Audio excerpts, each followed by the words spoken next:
Ya, assalamualaikum teman-teman sekalian, bertemu kembali dengan TMC Vlog. Kali ini kita akan bicara mengenai produk baru, yaitu calon ya, KTM 990 RCR. Ini agak aneh nih, biasanya RC-nya di depan, tapi ini RC-nya di belakang. Jadi KTM 990 RCR ini adalah salah satu calon produk dari KTM produksi massal, sepeda motor produksi massal, sepeda motor sport full fairing produksi massal yang sepertinya akan masuk dalam calon motor-motor yang akan dihomologasikan untuk balapan World Super Sport di tahun-tahun mendatang. Mudah-mudahan di tahun 2025 ya. Oke, nah sebelum ini kita dengar bahwa secara umum KTM akan mulai menghadirkan wildcard satu motor baru mereka di WSBK Donington Park di Inggris tahun 2024 ini. Dan sosoknya ini adalah KTM 990 RCR. Nah, di balapan Grand Prix KTM tuh sudah memiliki lengkap tuh ya. Jadi kayak dari Moto3 ya menggunakan RC4, di Moto2 walaupun mesinnya masih pakai Triumph tapi mereka sudah mulai menggunakan sempat menggunakan sasis KTM walaupun sekarang sudah pakai sasis Kalex lagi, mengembangkan suspensinya WP. Dan yang pasti KTM RC16 ada di MotoGP. Nah, mereka itu ingin mengembangkan sayap di balapan sport produksi massal tingkat dunia. Nah, mereka sudah memulai di WSSP 300 ya menggunakan RC390 series.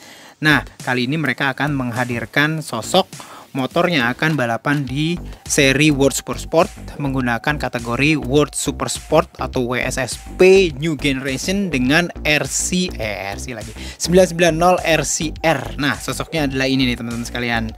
Nah, jadi secara umum kenapa sih nggak di kelas Superbike ya? Jadi yang pertama yang pasti adalah motornya belum siap ya. Jadi yang siap mereka akan menggunakan kesempatan ini sebagai step penjenjangan yang mudah-mudahan akan terlihat cukup stepnya jelas gitu ya. Jadi dari bawah dulu gitu ya. Nah, WSSP 300 mereka udah RC 390 RC kali sekarang namanya. Lalu di sini nih ya 990 2 silinder mesinnya. Nah, sosoknya kayak gini nih teman-teman sekalian ya. Tuknya kayak begini. Sangar sih. Saya lihat sih memang secara umum secara dimensi bentuk fisiknya itu memang apple to apple, head to head lah dengan Panigale V2 ya.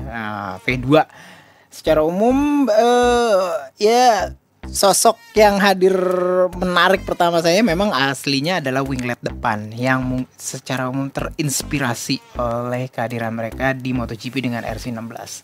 Sosoknya slick ya. Kalau menurut saya sih ramping dengan bentuk yang bener-bener racing banget, menghadirkan satu knalpot di belakang Akrapovic dan katanya sih ya motor yang akan dirilis di awal tahun 2025 ini itu akan memiliki versi spesialnya lagi, versi track ready-nya lagi yang akan dirilis di akhir 2025. Jadi ini adalah KTM 990 RCR dan akan memperoleh versi extreme track only gitulah itunya nanti di akhir 2025. Nah, jadi seperti itulah teman-teman sekalian.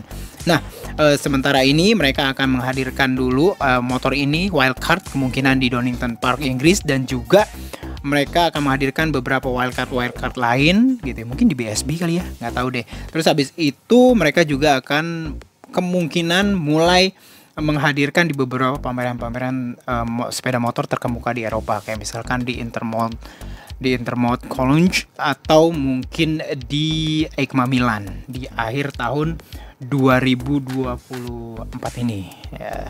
Teman-teman sekalian bisa lihat ini ya, walaupun terlihat menggunakan livery kamuflase, detail-detailnya itu memang sudah terlihat sangat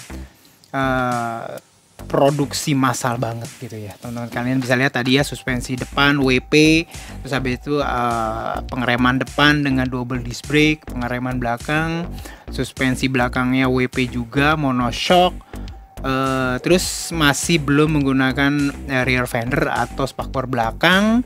Tapi yang pastinya nanti untuk masuk di versi produksi massal ada sepertinya. Nah, di bagian depan tadi teman-teman sekalian ada lihat bolongan itu. Sepertinya itu kalau ngelihat di beberapa video-video KTM itu akan menjadi daerah lampu depan. Di bagian tengah itu ada bolongan hitam ya. Nah, ini bentuk kira-kira kokpit ya, kokpit dari pembalap di RC di 990 RCR ini. Yes. Mesinnya sih sepertinya akan tetap menggunakan versi mesin 2 silinder RC8C yang sudah lulus Euro 5, karena ini motor akan menjadi motor produksi massal yang dijual bebas teman-teman sekalian. Nah, namun untuk versi yang belum ekstrimnya ini itu akan menghasilkan tenaga maksimum atau daya maksimum 128 horsepower di RPM mesin 10.500 dan juga torsi maksimum 103 Nm di RPM 1.500. Nih kelihatan dari samping sebelah kiri nih ya teman-teman sekalian. Resi banget sih, terutama bagian depannya lancip banget ke arah bawah, sementara bagian belakangnya teman sekalian lihat unggingnya itu benar-benar ke arah atas banget. Wingletnya hampir nggak kelihatan sih ya. Dan ini akan menambah perbendaraan motor-motor berwinglet di kelas intermediate di balapan sepeda motor produksi massal. Wih, ini dilihat teman-teman sekalian, bagian bawahnya ada winglet spoonnya juga di bawah tuh teman-teman sekalian, bisa lihat ya. Ada kayak winglet spoon yang di bagian ujung bawah dari bisa dibilang fairing yang bagian bawah, tutup mesin bagian bawah. Saya masih belum lihat apakah ada detail-detail aero di bagian bawah banget dari fairing, apakah itu downwash seperti kayak downwash duct atau detail-detail aero lainnya. Pengereman depan nih teman-teman sekalian dari Brembo yang pasti masih belum ada speknya, Brembo jenis apa. Sementara sasis masih menggunakan sasis trellis teman-teman sekalian. Sudut kepala kemudinya sih didesain khusus tuh ya, dengan derajatnya itu sekitar 25 derajat. Ini kekakuannya gede teman-teman sekalian untuk memastikan reaktivitasnya yang cukup tinggi dan stabilitas ideal di segala kondisi tanpa mengorbankan kelincahan pada kecepatan rendah, berkat radius kemudi yang cukup besar gitu loh kata KTM. Karena biasanya motor-motor balap radius kemudinya kecil-kecil gitu ya. Jadi ya susah lincah untuk dipakai di jalanan umum. Nah, gitu loh teman-teman sekalian. Nah, jadi seperti ini KTM 990 RCR. Tahun ini akan mulai debut beberapa wildcard, terus abis itu akan dipamerkan di beberapa pameran-pameran di Eropa, dan di awal 2025 nanti mudah-mudahan kita bisa akan lihat versi finalnya yang siap untuk dijual. Itu aja mungkin yang bisa saya sampaikan. Semoga bisa bermanfaat bagi teman-teman. Assalamualaikum warahmatullahi wabarakatuh.